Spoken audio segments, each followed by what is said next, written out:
Hi all. Thank you so much for tuning in to another video of mine.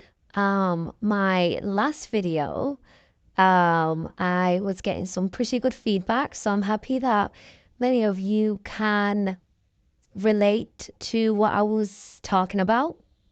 So today's video is going to be a bit different, and the title is, I guess you could say, controversial because it's titled The Biggest Haters, and I put that in quotation marks, of dark-skinned women, specifically black women, are not mixed and light-skinned black people or lighter-skinned people. And this may ruffle some feathers, but it has to be said. And the reason why I titled it this video this way is because any dark-skinned person who has been subjected to any form of colorism, whether it's usually verbal, in the verbal form, but anybody who's being subjected to colorist remarks and colorist abuse knows that the biggest perpetrators of colorism are other dark-skinned people, especially in the context of black people and African people and people of African descent. It's other dark-skinned, unambiguous black people. And that is my experience. That has been my experience. And I know it's been the same for other dark-skinned people as well, especially women.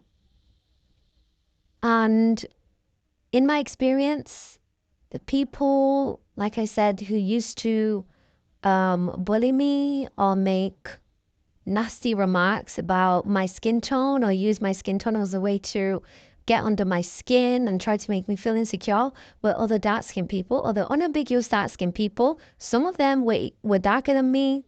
Some of them were still within the spectrum of dark skin.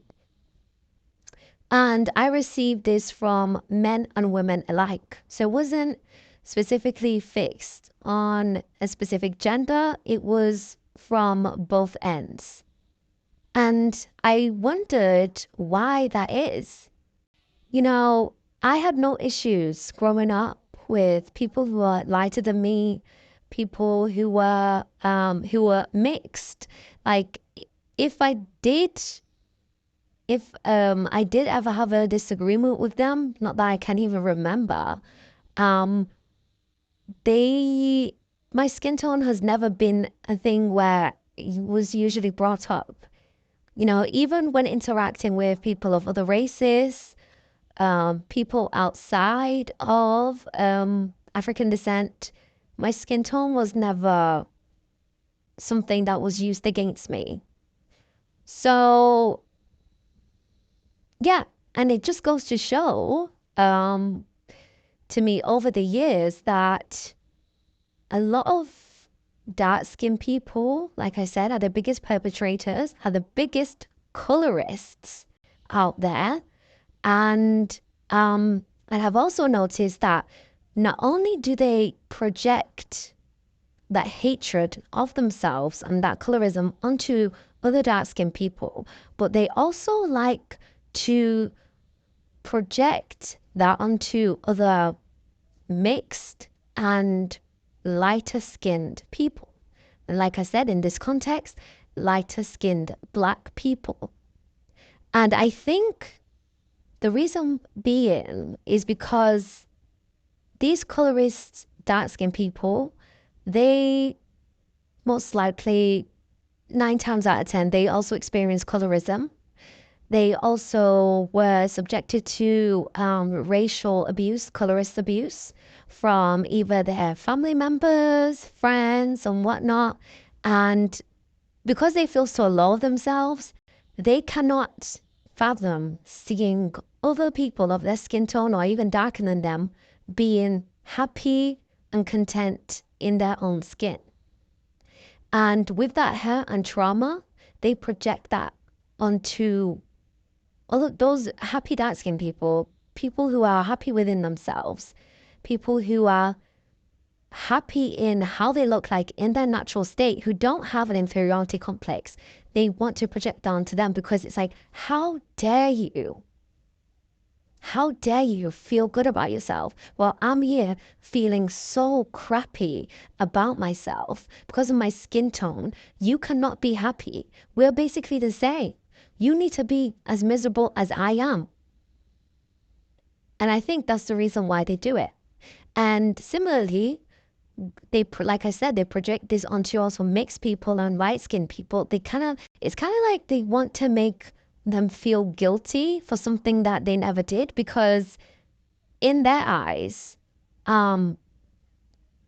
mixed people and lighter skinned people, especially in the Black community, they are seen as having more privilege and being put on a pedestal in terms of beauty, but also generally speaking. So they see them as someone who's a step above them, right? Someone with more privileges. And they think that essentially berating them and disrespecting them and making sly jokes about them, whether it's their skin tone or however their projection of their self-hatred onto them manifests, they do that as a way to feel like they're powerful, as if they're trying to reclaim the power by making them feel horrible because everyone else made them feel horrible, and they think that they're going to get something like a little bit of dopamine or serotonin by disrespecting other people who they deem as having been a step above them, by trying to break them down, trying to disrespect them. And I think it's completely, utterly wrong, because many of these people, these ignorant people, especially colorists in general, tend to be very ignorant, tend to be very, they're just very, how do I say, like they're just mentally inferior, dare I say. They don't realize that every community, every person on the spectrum in terms of skin tone and race have their own set of issues that they have to deal with and their own toils. They may not vocalize them as much as you do, as much as your community do, but that doesn't mean that they don't experience hardships as well.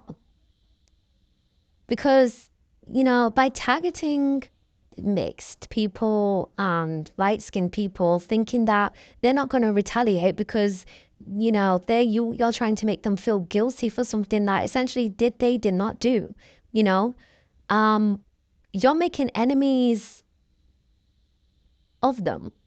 And you're making enemies out of people who aren't the ones who actually hurt you. The people who actually hurt you, let's be so real right now, are the people who are probably close to you and probably within the same skin tone range as you. And I see a lot of this on social media where, and honestly, it's so unfortunate and it's really nasty to see, like a lot of like dark skinned women engaging in these talks, where they're comparing and pitting other women of other groups of other skin tones, for example, mixed women, but also lighter skinned women, pitting them against each other, or just comparing them and saying, or undermining their talent and whatnot by saying, is she actually talented or is she just light skinned? Is she actually pretty or is she just light skinned? Or is she just mixed? And things like that. And as I am a dark skinned woman, I feel like it's such a waste of time to put other people down just to make yourself feel better for like, I don't even know. Do you even feel better about yourself when you say those things about other people? I don't know, because I wouldn't. B, you're not actually tackling the root of the problem. The root of the problem is that certain people are put on a pedestal above other people, and it happens to be that in the black community, generally speaking, especially in the Western world, the further you look away from what you consider unambiguous, the more you are put on a pedestal, the higher the privileges, especially when it comes to beauty in the entertainment industry. And you have to realize that these women are not, these women who you deem as having more privileges than you, and I say this with quotation marks, they're not actually putting themselves on that pedestal. It's other people, you, colorists, are putting them on a pedestal. The people, and usually most of the people who are behind the entertainment industry, behind all these beauty politics, and people who essentially try to impose these beauty standards that make you feel horrible about yourself and feel like are not attainable to you. A lot of the times, it's not these women who are doing it. It's typically the men who are behind these, because everyone knows in Hollywood, in the entertainment industry, the ones with the most power tend to be men, right? And I'm not saying all men do this, all men put a group of women on a pedestal and so on, because again, everyone is different. Different cultures have different beauty standards and whatnot. But my point still stands. You are directing your anger towards the wrong crowd, towards the wrong people. And I'm seeing, and when I see these things where, just selectively, group of people are selectively targeting a group of people, like it's basically bullying. It's basically bullying. And you need to also, that's the thing that a lot of dark-skinned women tend to fall in the trap of, is constantly comparing themselves to other light-skinned women or mixed women on the basis of skin tone, on the basis of race and things like that. And you will always lose by doing so, because A, you are not them. You are your own person. You are unique. B, again, you can't compare in a place where you don't even remotely have as a resemblance with. You do not share similarities in terms of phenotype, in terms of even sometimes culture, especially when it comes to mixed people, because of course they are an amalgamation of different cultures. You can't compete with that. So why exactly are you always trying to compare yourself to these this other group of women? Hardly. And it happens, but I know it does not happen as much as what dark-skinned women do.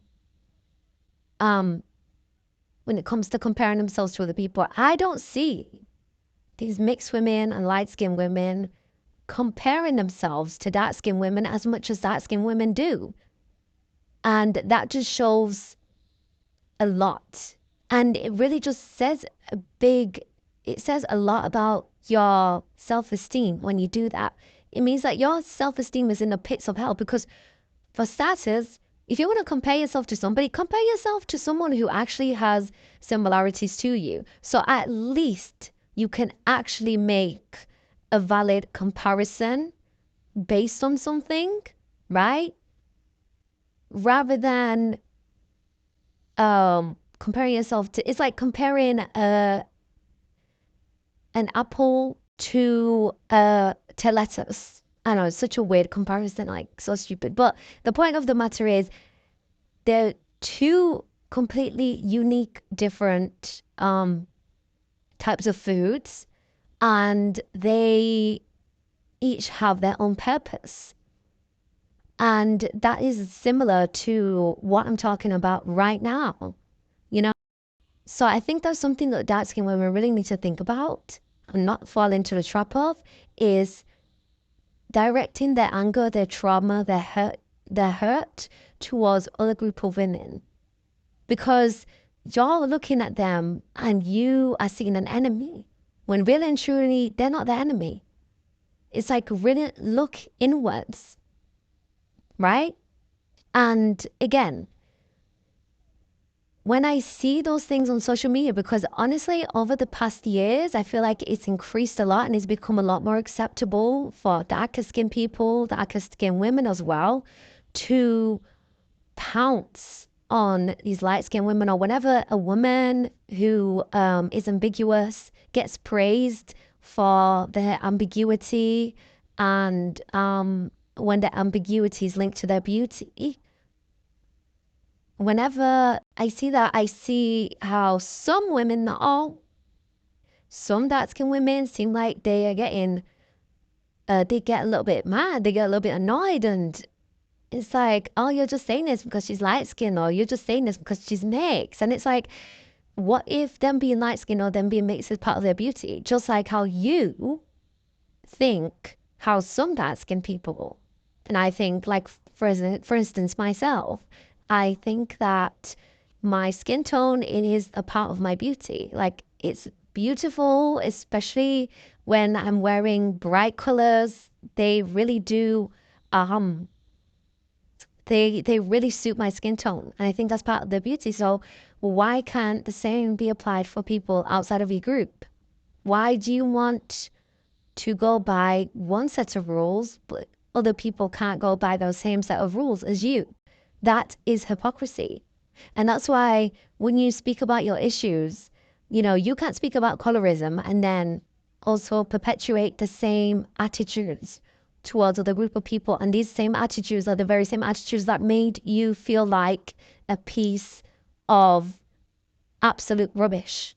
You can't do that, right?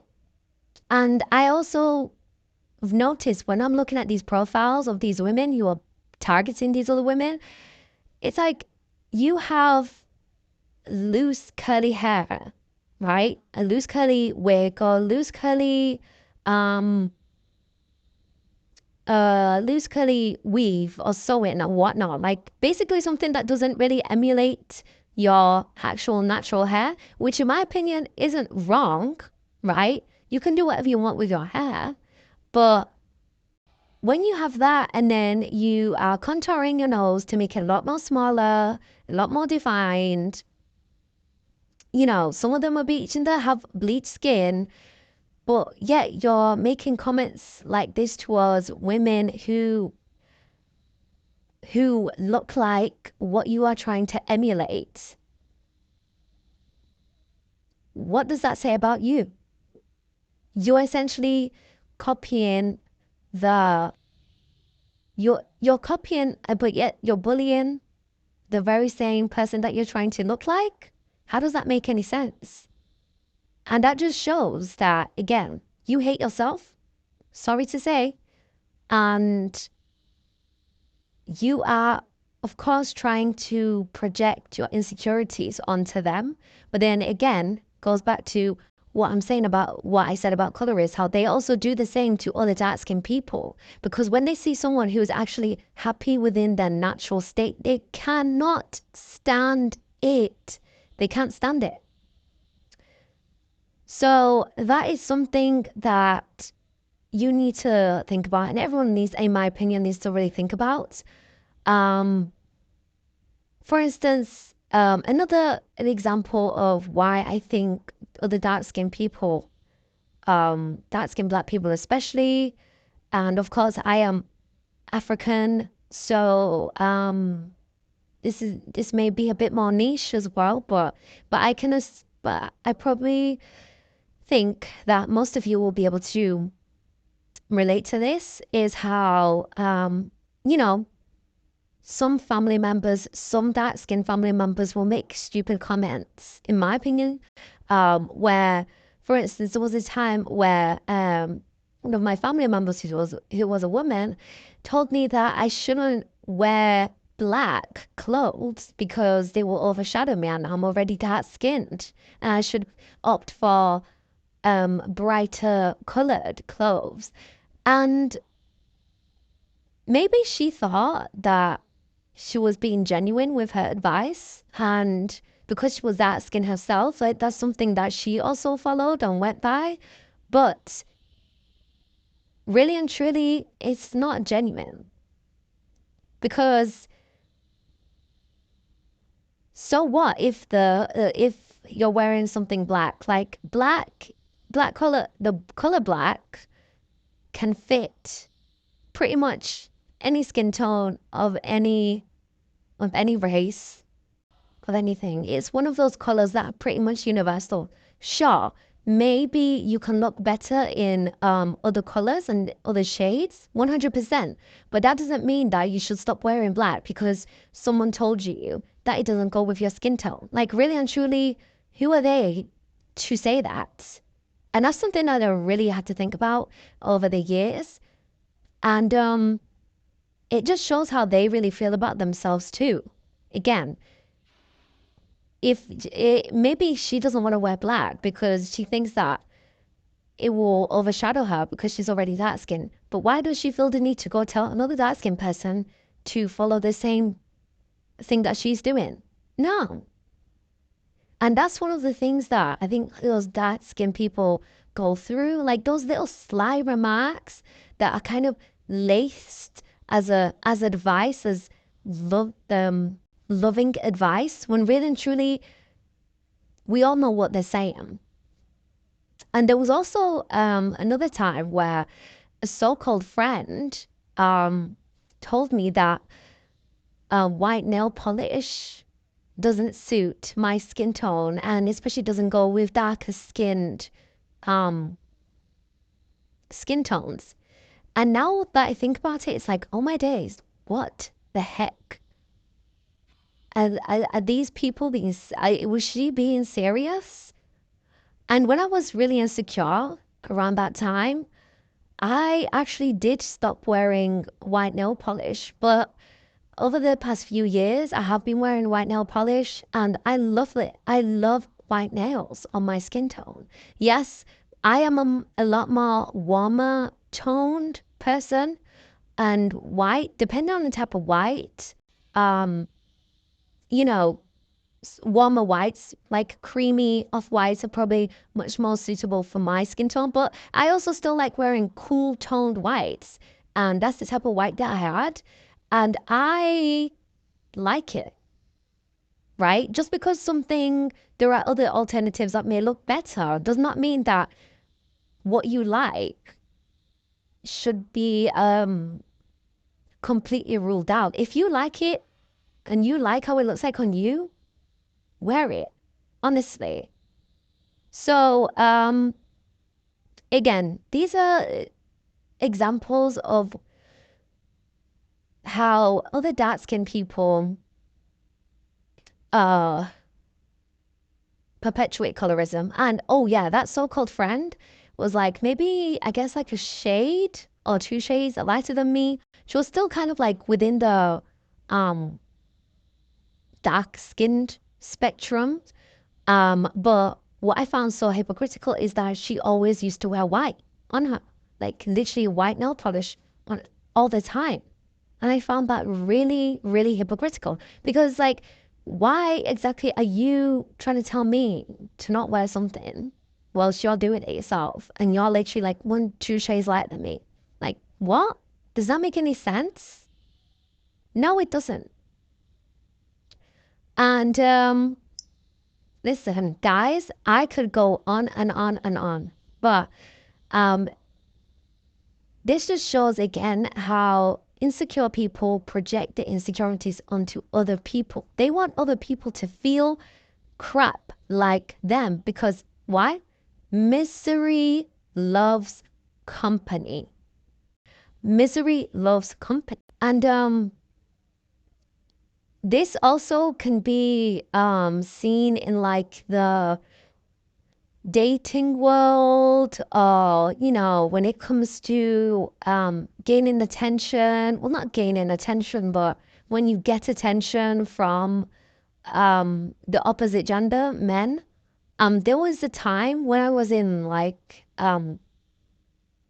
high school, and you know how like when you're a teenager and people want to play Cupid and they try to see who you best be paired with to make like a cute couple. So there would be times where like, we would make silly jokes and things like that. And Joe and, us girls, we would joke about like which guys we would make a good couple with. And there was a time where this girl, she said, this guy and this guy would,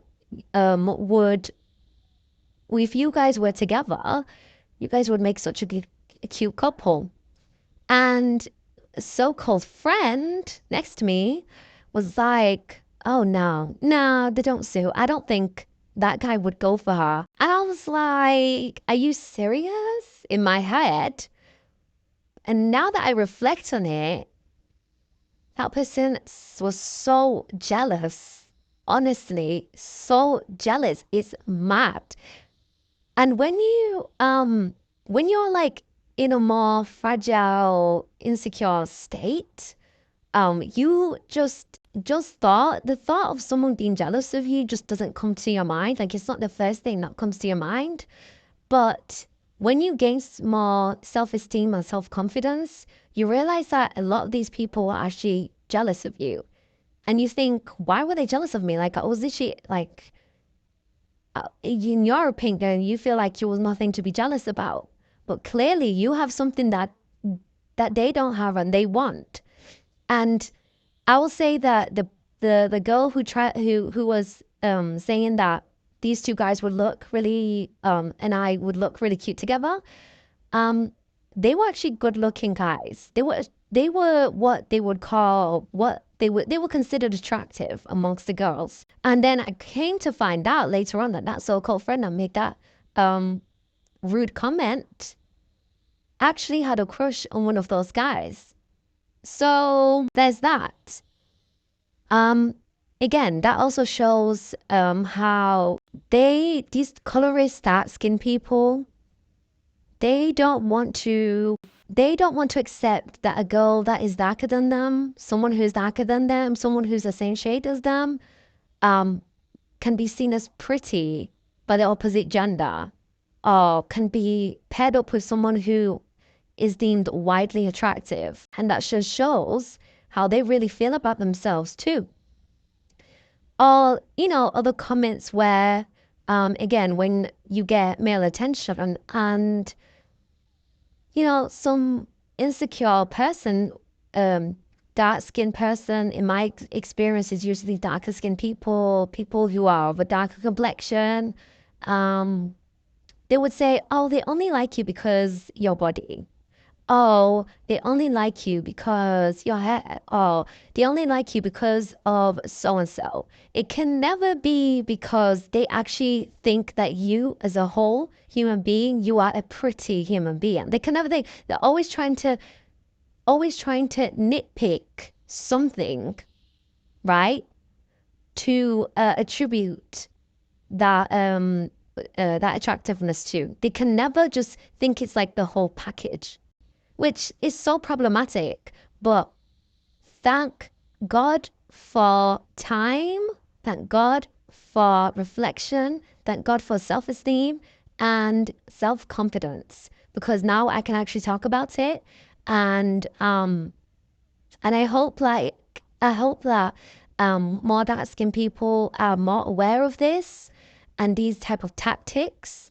And I don't want to discredit the experiences, like in terms of bullying and colorist remarks that darker skinned people have experienced from like mixed people and light skinned black people, because of course they also can be perpetrators too. They also can be colorists too, just as much as darker skinned people.